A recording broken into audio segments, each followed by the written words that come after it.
Good morning, class 7. So today we'll start our new chapter number 6, nervous system.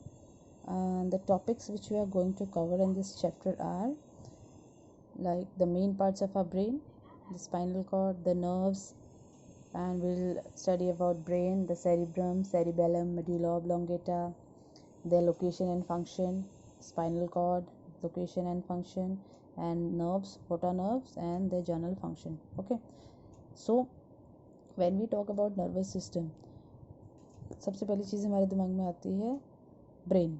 ठीक है, और brain के जैसे ही हम ब्रेन बोलते हैं हमें क्या चीज़ याद दिमाग में आती है कि brain controls each and every part of our body, क्योंकि हमें पहले से पढ़ते आ रहे हैं कि जो हमारा ब्रेन है हमारी पूरी बॉडी को कंट्रोल करके रखता है, ये हमारी बॉडी का मास्टर है. ठीक है ना. So the first topic is coordination. Coordination क्या है? कोऑर्डिनेट करना. जैसे सपोज़ हमारी पूरी बॉडी में हमारे जितने भी ऑर्गन्स हैं, या इंटरनल ऑर्गन्स हैं, एक्सटर्नल ऑर्गन्स हैं, वो आपस में पूरा कोऑर्डिनेट करके पूरी बॉडी को मशीन की तरह चलाते हैं. ठीक है ना. So this is called coordination. All living beings are dependent on a number of process going on in their body, like digestion, respiration, movement etcetera. हमारी बॉडी में बहुत सारे प्रोसेसेस चलते रहते हैं. These processes do not function independently. ऐसा नहीं कि डाइजेस्टिव सिस्टम जब काम कर रहा है उस टाइम पे सर्कुलेटरी सिस्टम काम नहीं कर रहा है, या उस टाइम पे नर्वस सिस्टम काम नहीं कर रहा है. साइमल्टेनियसली सारे सिस्टम साइड बाय साइड चल रहे हैं, पूरी बॉडी हमारी वर्क कर रही है ना. ऐसा नहीं कि कोई एक सिस्टम चल रहा है तो दूसरा बंद हो रहा है उस टाइम पे. Whole body is working together. Each and every part of our body is working 24/7. हमारी बॉडी रुकती नहीं है काम करना, कभी नहीं छोड़ती है. ठीक है ना. सो these processes do not function independently, but they are interrelated to fulfill the general needs of the body. ये सारे जितने भी प्रोसेस हमारी बॉडी में चल रहे हैं सारे इंटररिलेटेड होते हैं, सो दैट बॉडी की जो नीड्स है वो फुलफिल हो सकें, वो रिक्वायरमेंट फुलफिल हो सकें. ठीक है ना. So the interaction of these activities of a living being as per the need of the body internally और externally is called coordination. This interaction of various organs and various system in our body is called coordination. मतलब पूरी body coordinate होकर काम करती है. So there are two main types of coordination. First is the nervous coordination and second is the chemical coordination. Nervous coordination में हमारा brain आएगा. ठीक है. हमारे नर्वस कोऑर्डिनेशन की जगह अगर हम बात करते हैं तो it is brought about by the nervous system. हमारा नर्वस सिस्टम की वजह से जो होती है. और केमिकल कोऑर्डिनेशन की अगर बात करते हैं तो these are brought about by the chemicals release by our body, जिनको हम हार्मोन्स बोलते हैं. ठीक है. Nervous coordination is brought about by the nervous system which is made up of brain, spinal cord, nerves and the sense organs. तो हमारी जो nervous coordination में मेजर रोल प्ले करता है हमारा नर्वस सिस्टम. और हमारा नर्वस सिस्टम किन किन चीज़ों से मिलकर बना है? हमारा ब्रेन है उसमें, हमारा स्पाइनल कॉर्ड है उसमें, हमारी नर्व्स हैं उसमें, और हमारे सेंस ऑर्गन्स हैं. ठीक है. ये सब मिलकर नर्वस कोऑर्डिनेशन में हेल्प करते हैं. And some examples are given below. When you feel hungry, जब आपको बहुत भूख लगती है तो आप खाना खाते हो. ठीक है. लेकिन जब आप खाना खाते हो it's not simply eating food. उसमें क्या क्या चीज़ें इन्वॉल्व हुई है? The act of eating food, it involves a number of coordinated activities. कितना किस किस चीज़ का कोऑर्डिनेशन हुआ है? देखिए, आप आँखों से उस खाने को देखते हैं. ठीक है. Which is placed at in your front. आपके ब्रेन में ये इन्फॉर्मेशन जाती है कि हाँ ये खाना मुझे खाना है, या this food is good for you, this is suppose to be eaten. So the arms get the message that they have to pick the food. Okay. आपके आर्म्स को मैसेज मिलता है कि आपको वो जो प्लेट में रखा हुआ खाना है उसको उठाना है, अपने माउथ के तक लेकर जाना है. ठीक है. आपके फिंगर्स उस खाने को उठाती हैं, माउथ में डालती हैं. फूड फिर एलिमेंट्री कैनाल में जाता है, आपके ईसोफेगस माउथ में जाता है, उसके ईसोफेगस में जाता है, फिर स्टमक में जाता है ना. सीरीज ऑफ प्रोसेस चलती रहती हैं डाइजेस्टिव सिस्टम के अंदर भी. ठीक है. फिर अल्टीमेटली जब वो ऑब्जॉर्ब होता है, एसिमिलेट होता है, आपके ब्लड स्ट्रीम्स में जाता है, बॉडी सेल्स में जाता है. ठीक है. उससे अल्टीमेटली आपको एनर्जी मिलती है आपकी बॉडी को काम करने के लिए. जो रिक्वायरमेंट होती है वो फुलफ़िल होती है उससे, है ना. और ये सारी जो रिक्वायरमेंट क्यों अराइज हुई थी? क्योंकि जब आपको भूख लगी थी उसकी वजह से ये सारा प्रोसेस हुआ. आपने खाना खाया, भूख क्यों लगी? क्योंकि बॉडी की रिक्वायरमेंट थी. बॉडी ने ऐसा रिक्वायरमेंट दिखाई कि बॉडी को ज़रूरत है कुछ चीज़ अपनी बॉडी के फ्यूल अंदर डालने की। फ्यूल मीन्स हम फूड की बात करें, जैसे इंजन्स में फ्यूल की ज़रूरत होती है, हमारी bodies it also acts like a machine, तो हमारी बॉडी को भी फ्यूल चाहिए या फूड चाहिए जिससे कि उसे एनर्जी मिले, जिससे भी वो चल सके। Okay, playing a fast game like tennis requires a lot of coordination by the muscles, judgement by the brain and observation by the eyes. जब हम टेनिस खेलते हैं तो किस चीज़ का कोऑर्डिनेशन है, हम उस बॉल को अपनी आइज से कितना बारीकी से कितना अच्छे से ऑब्जर्व करेंगे, सो दैट हमारा जो टेनिस बॉल रैकेट है वो बॉल पर ही लगे। ठीक है, बॉल सीधा हमारे टेनिस रैकेट तक ही आए, तो हम कितना आइज़ का ध्यान में रखते हैं, अपने हाथों की पोजीशन ध्यान में रखते हैं, हमारी मसल्स का कोऑर्डिनेशन होता है। Okay, then we are able to play that properly. Pain in a sprained ankles signals not to move affected part, otherwise it may not recover fast.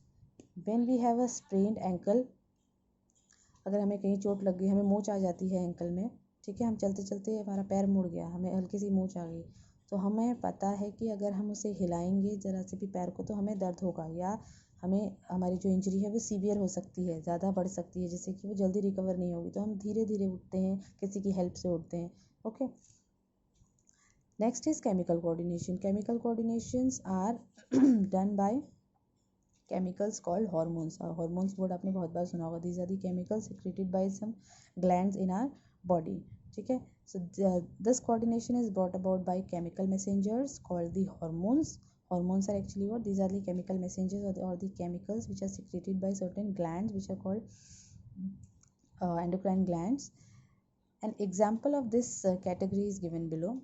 In an emergency situation, अगर suppose you are going on a road, ठीक है, you are suddenly attacked by a bull, आपके पीछे आपको लग रहा है कि you are chased by a dog, for example अगर आपके पीछे डॉग पड़ गया या आपके पीछे बुल पड़ गया है, तो you will try to run away as fast as you can. ठीक है, इस सिचुएशन में आपकी बॉडी को जो एक्स्ट्रा एनर्जी मिली उस टाइम पे, अगर आपको नॉर्मली बोला जाएगा कि 100 मीटर रेस में भागिए, तो हो सकता है उस रेस में इतनी स्पीड से ना दौड़ो जितनी स्पीड से आप यहाँ दौड़ोगे। तो उस इमरजेंसी सिचुएशन में आपकी बॉडी को जो एक्स्ट्रा एनर्जी मिली वो किसकी वजह से मिली, हार्मोन्स की वजह से। वो जो हार्मोन्स का सिक्रेशन होता है इस किसी भी इमरजेंसी सिचुएशन में, वो आपकी बॉडी को एक्स्ट्रा स्ट्रेंथ और एक्स्ट्रा एनर्जी देता है to run fast and fast, और आप डेफिनेटली वो फिर बच के निकल जाते हो वहाँ से। Okay, now structural and functional unit of the nervous system, that is the neuron. हमारे जो नर्वस सिस्टम है वो छोटी छोटी यूनिट से मिलकर बना होता है और स्पेशलाइज सेल से मिलके बना होता है। दो specialise cells are called the nerve cells और न्यूरॉन्स। सो न्यूरॉन्स और the nerve cells are the structural and functional unit of the nervous system. Nervous system की सबसे छोटी या सबसे बेसिक यूनिट है neuron. This is a diagram of single neuron, and ऐसे ही मिलियंस ऑफ न्यूरॉन्स हमारे नर्वस सिस्टम में होते हैं।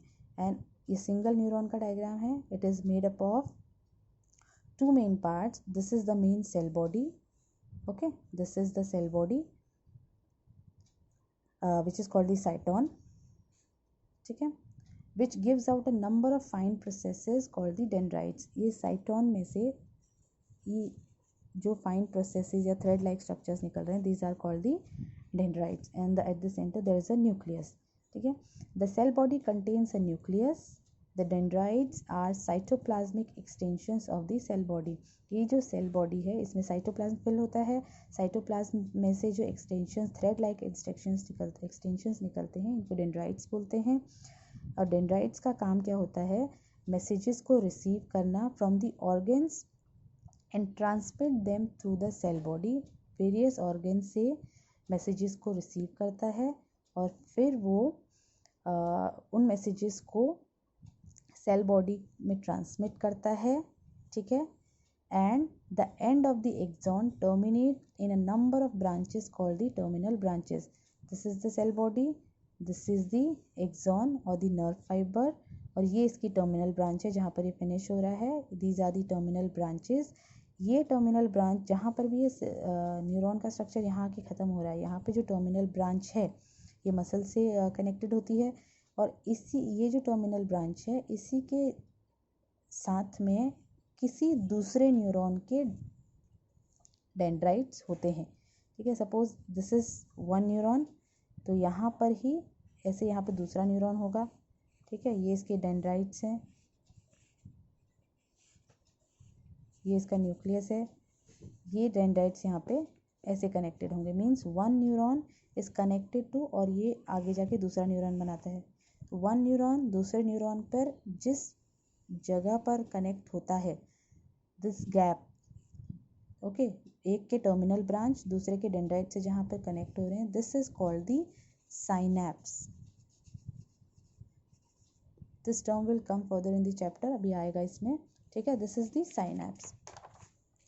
The individual neuron make contact through these processes. The terminal branch of the axon of one neuron lie very close to the dendrites of the another neuron. This point is called the synapse. Okay. तो यहाँ पे क्या मतलब हुआ इसका, जैसे ये एक न्यूरॉन का डायग्राम है, ठीक है, ये इसकी सेल बॉडी है, ये इसका एक्सॉन है, नर्व फाइबर है, और ये इसकी टर्मिनल ब्रांच है जहाँ ये मसल से अटैच्ड है, और इसकी टर्मिनल ब्रांचेस, वन न्यूरॉन की टर्मिनल ब्रांचेस दूसरे न्यूरॉन के डेंड्राइट से इस जगह पर जुड़ा होता है, सो दैट यहाँ इससे मैसेजेस यहाँ पे पहुँचे, इससे दूसरे में पहुँचे, इससे तीसरे में पहुँचे, ऐसे ऐसे सारे इंटरकनेक्टेड होते हैं। तो messages are transmitted likewise. It is at the synapse that the message is transmitted from the axon of one neuron to the dendrite of the next neuron. Messages are relayed in this manner from one neuron to the next. So in this way, एक neuron से दूसरे neuron में, दूसरे से तीसरे में, ऐसे ही connected होते हैं। सपोज अब ये एक न्यूरॉन का डायग्राम है, ये इसकी टर्मिनल ब्रांच है, ये दूसरे की डेंड्राइट से अटैच्ड है, ठीक है। अब ये यहाँ पर ख़त्म होगा, ठीक है, ये यहाँ पर इसकी टर्मिनल ब्रांचेस आएंगी, ये दूसरे न्यूरॉन से अटैच होगा। सो लाइक ऐसे ही मैसेजेस सर्कुलेट होते हैं, as it is shown in this diagram. Types of neurons. अलग अलग टाइप के न्यूरॉन्स के या नर्व सेल्स का अलग अलग काम होता है। कुछ का काम मैसेजेस को ब्रेन तक लाना होता है, कुछ का काम ब्रेन से मैसेजेस को ले जाने का होता है। Okay, so on the basis of that we classify them in three major types. First is sensory neuron related to sense organs. Sensory neurons carry impulses from the sensory cells or sense organ. Impulses are the messages. Sensory neurons का काम होता है messages को sense organ से spinal cord और brain तक लाना। Okay. Motor neurons का काम होता है they carry messages from the brain or the spinal cord to the effector. जिस भी organ में effect हुआ है, दैट इज़ दी ग्लैंड और दी मसल, वहाँ तक ले जाने का, ये ब्रेन तक लाते हैं, ब्रेन और स्पाइनल कॉर्ड तक, ये ब्रेन और स्पाइनल कॉर्ड से इफेक्टर मसल्स तक ले जाते हैं। और एसोसिएशन न्यूरॉन्स का काम होता है, दे लाई इन दी स्पाइनल कॉर्ड, ठीक है, स्पाइनल कॉर्ड में होते हैं, और ये इम्पल्सेस को या मैसेजेस को ट्रांसफ़र करते हैं या ट्रांसमिट करते हैं एक न्यूरॉन से दूसरे न्यूरॉन में, as shown in the diagram, ठीक है। ये सेंसरी न्यूरॉन है, ये एसोसिएशन न्यूरॉन है, एक न्यूरॉन से दूसरे में ट्रांसमिट करने वाले। सेंसरी न्यूरॉन क्या काम कर रहे हैं, रिसेप्टर से या सेंस ऑर्गन से ब्रेन या स्पाइनल कॉर्ड तक लाते हैं, ठीक है। देन द मोटर न्यूरॉन का काम है ब्रेन या स्पाइनल कॉर्ड से इफेक्टर नर्व्स तक ले जाने का। नाउ व्हाट इज नर्व, अगर आपने कोई वूल का छोटा सा टुकड़ा रहे वुलन थ्रेड का, तो उस वुलन थ्रेड को अगर आप बहुत ध्यान से ऑब्जर्व करें तो वो एक सिंगल वुलन थ्रेड भी बहुत सारे थ्रेड से मिलके बनाता है, छोटे छोटे थ्रेड से। वही सेम चीज़ यहाँ पर भी है, एक नर्व फाइबर, एक नर्व अगर हम बोलें तो वो वुलन थ्रेड की तरह होता है, और वो वुलन थ्रेड भी बहुत सारे छोटे छोटे थ्रेड से, पतले पतले थ्रेड से मिलकर बना होता है। So a nerve is formed of a bundle of axons, that is the nerve fibre, enclosed in a tubular medullary sheath. इसकी जो कवरिंग होती है that is called the medullary sheath, okay. और इसके अंदर बहुत सारे थ्रेड लाइक फाइबर्स होते हैं जिनको नर्व फाइबर्स बोलते हैं। ये सारे मिलके एक सिंगल नर्व को बनाते हैं, और ये जो शीथ है, इसके बाहर जो कवरिंग है, ये इंसुलेटर का काम करती है, इसको बचाने का काम करती है, इंसुलेशन देती है, और दूसरे मैसेजेस ताकि एक नर्व के दूसरे में मिक्स ना हो, ये कवरिंग उस चीज़ को प्रोटेक्ट करती है, सो दैट द मैसेजेस और the impulses does not mix in the adjacent fibres. जो नर्व फाइबर्स होते हैं, आप उनके मैसेजेस आपस में मिक्स ना हो। So there are three major kinds of nerves, first is sensory, second is motor, and third is mixed. Sensory nerves, they contain sensory neurons.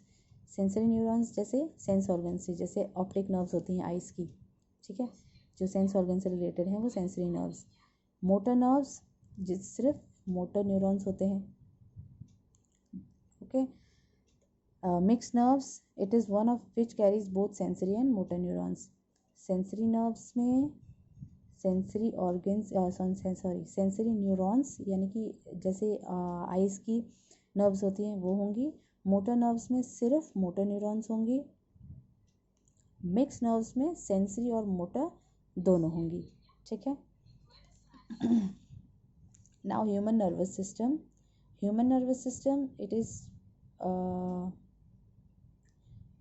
Consist of the three systems. अगर human nervous system की बात करें उसको भी हम three major systems में divide करते हैं, central, peripheral and autonomic nervous system. Central nervous system में आपका ब्रेन और स्पाइनल कॉर्ड आएगा। पेरिफेरल नर्वस सिस्टम में it consist of nerves which passes through the central nervous system and those nerves reach out to your whole body. And autonomic nervous system में it consists of pair of you can say mass of nerve cells which is called ganglia, जो अभी हम पढ़ेंगे। तो human nervous system की अगर हम बात करें तो उसको हम मेजरली थ्री पार्ट्स में डिवाइड करते हैं, central nervous system, peripheral nervous system and autonomic nervous system. Central nervous system में जो दो मेन ऑर्गन है वो है brain and spinal cord. Brain is inside the skull, okay, and the peripheral nervous system it consists of the nerves passing to and from the central nervous system. central nervous system से निकलने वाली nerves, ठीक है, which are passing to and from the central nervous system, central nervous system तक जाने वाली और central nervous system से आने वाली सारी नर्व्स जो कि हमारी पूरी बॉडी में स्प्रेड होती हैं, ठीक है, वो सारी होंगी हमारी पेरिफेरल नर्वस सिस्टम में। Next is the autonomic nervous system. It consist of mass of nerve cells. Mass of nerve cells is also called ganglia. Ganglia, it consists of ganglia. Ganglia is what? It is a mass of nerve cells. Nerve cells का एक mass है all together, ठीक है, which they control certain vital functions of the body जैसे heart beat, respiratory movements and peristalsis. Peristalsis हम पढ़ चुके हैं digestion वाले चैप्टर में, ठीक है। What is peristalsis? Peristalsis is the contraction and relaxation of the walls of the esophagus which pushes the food down, देखो। So these activities are controlled by these mass of nerve cells. Now first we'll talk about the brain. It is the most complex and important organ of our body and very delicate too. It is the central organ of the nervous system along with the spinal cord, okay. The central nervous system consists of brain and spinal cord, ठीक है। तो पहले हम brain के बारे में पढ़ रहे हैं। On an average an adult human brain weighs about 1.5 kg.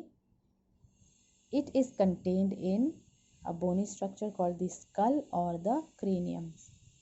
Brain को प्रोटेक्ट करने का काम करता है स्कल और we call it the cranium also.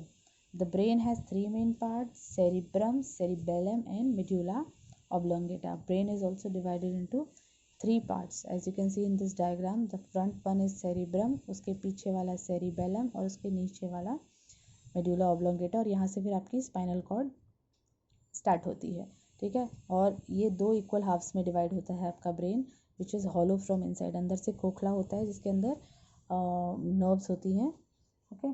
Cerebrum is the largest part of the brain, सबसे बड़ा पार्ट है cerebrum and it is the largest portion of the brain. It is divided into two equal halves, right and left, okay. That is called the cerebral hemisphere. The outer surface is folded with ridges. The outer surface is folded with ridges. हमारी जो brain की जो outer surface होती है इसमें ridges होते हैं, ये स्मूथ नहीं होती है सरफेस, इसमें छोटे छोटे ग्रूव्स बने होते हैं या अनइवन होती है ये, सो दैट यहाँ पे सरफेस एरिया नर्व्स को ज़्यादा से ज़्यादा मिले, ज़्यादा न्यूरॉन्स को सरफेस एरिया मिले यहाँ पे, okay. So each hemisphere is internally hollow.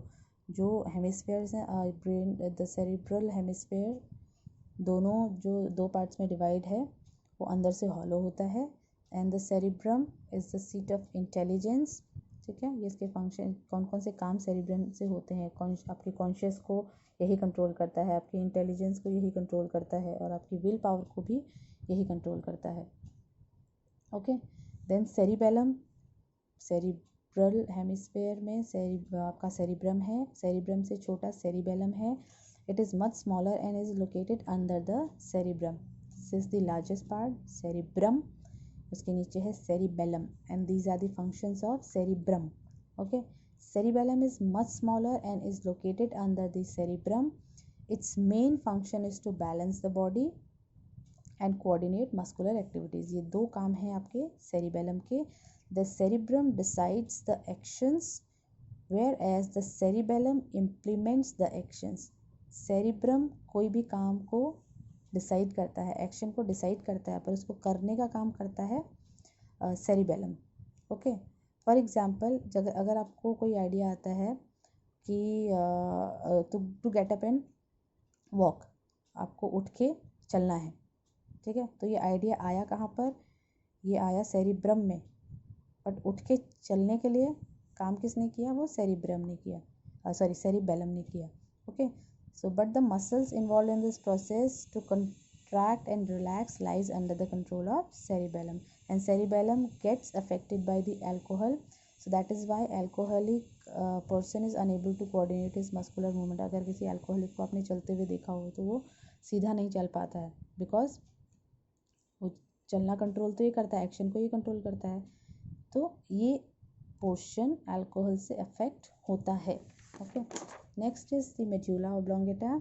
It is the lower most part of the brain. This is the medulla, और इसके नीचे से आपकी स्पाइनल कॉर्ड कनेक्टेड होती है.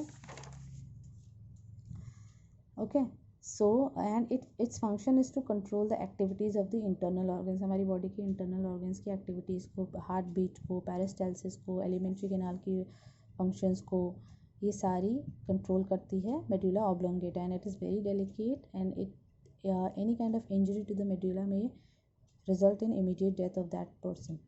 So it's very, very delicate organ. And now the spinal cord, it extends down from the medulla as shown in the diagram also. ये medulla है, इसके नीचे से spinal cord start हो जाती है आपकी, and it is also a delicate organ. It is protected by the backbone. The spinal cord extends from the medulla of the brain and runs down almost through the whole length of the backbone. The main functions are it controls reflexes below the neck. आपकी neck के नीचे के जितने भी reflexes होते हैं, actions होते हैं, वो सारे spinal cord control करता है. It conducts the messages from skin and muscles to the brain. आपकी skin और muscle से जितने भी messages होंगे वो brain तक पहुँचाने का काम spinal cord करेगा. It conducts the command from the brain. Brain जो कमांड देगा वो muscles of the trunk and limbs, आपकी बॉडी के और आपके लिम्स के, हाथ पैरों के मसल्स तक पहुंचाने का काम भी स्पाइनल कॉर्ड करेगा. Okay, parts of the central nervous system and their main function. Cerebrum, cerebellum, ये अभी पढ़ चुके हैं हम. सेरिबेलम का काम इंटेलिजेंस, कॉन्शियसनेस, मेमोरी और विल पावर को कंट्रोल करना है. सेरिबेलम मस्कुलर कोऑर्डिनेशन करता है एंड बॉडी बैलेंस करता है. Spinal cord, these three which are given over here also. Okay, next is the peripheral nervous system. The peripheral nervous system consists of nerves which connect the central nervous system to all parts of the body. Central nervous system में आपके brain और spinal cord है, ठीक है, तो वो central nervous system को सारे body parts तक connect करने का काम करता है आपका peripheral nervous system, and it is divided into somatic and autonomic nervous system. Okay, now examples. Olfactory nerves from the nose to smell. आपकी olfactory nerves जो nose में होती हैं smell की. eyes में जो optic nerves होती हैं देखने के लिए. facial nerves होती हैं tongue में, जो आपकी tongue में जो nerves होती हैं वो taste के लिए, and auditory जो आपकी nerves होती हैं वो सुनने के लिए. तो ये इनकी एक्शंस हैं, ये जो काम है, ठीक है. Somatic nerves, nervous system consists of two set of nerves, cranial and spinal. Spinal nerves होती हैं spinal cord से निकलने वाली, cranial nerves होती हैं brain से निकलने वाली, cranium से निकलने वाली.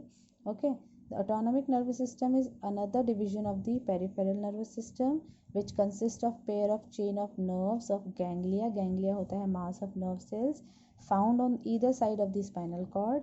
This system acts largely unconsciously and controls the involuntary activities. Involuntary का मतलब होता है ऐसी activities जो हमारे कंट्रोल में नहीं होती, like the heartbeat, the internal organs की जो भी वर्किंग होती है. हमारा हाथ का उठाना, हमारे पैरों का उठाना इज़ वॉलेंट्री, जो हम अपनी मर्ज़ी से कर सकते हैं, दैट इज़ वॉलेंट्री. जो हम अपनी मर्ज़ी से नहीं कर सकते, जैसे मेरी हार्ट बीट है, वो इनवॉलेंट्री है. Of our organs and regulate bodily functions. Heart beat, peristalsis, respiratory rate, pupillary rate, हमारे प्यूपिल में जो होता है आइज़ में. It operates through two system, sympathetic and parasympathetic system, which are antagonistic, means opposite. ये दोनों system एक दूसरे के अपोजिट वर्क करते हैं. This will study in your next classes. ठीक है. So this is your chapter gets over here. Now you will try the exercise questions. Take the correct answers आप करेंगे. Try it yourself. This you will do in your book with a pencil only, so that if there is any correction we may correct that. Okay, the diagram of neuron is there, जो भी मैंने आपको explain किया था. And the numbers are given. आपको numbers के according उनकी name लिखकर उसका फंक्शन बताना है. Okay, do it with the pencil, then will discuss it. Okay, long question answers. Mark these answers and find out these answers in your book. Okay, then we'll discuss it later on. Thank you.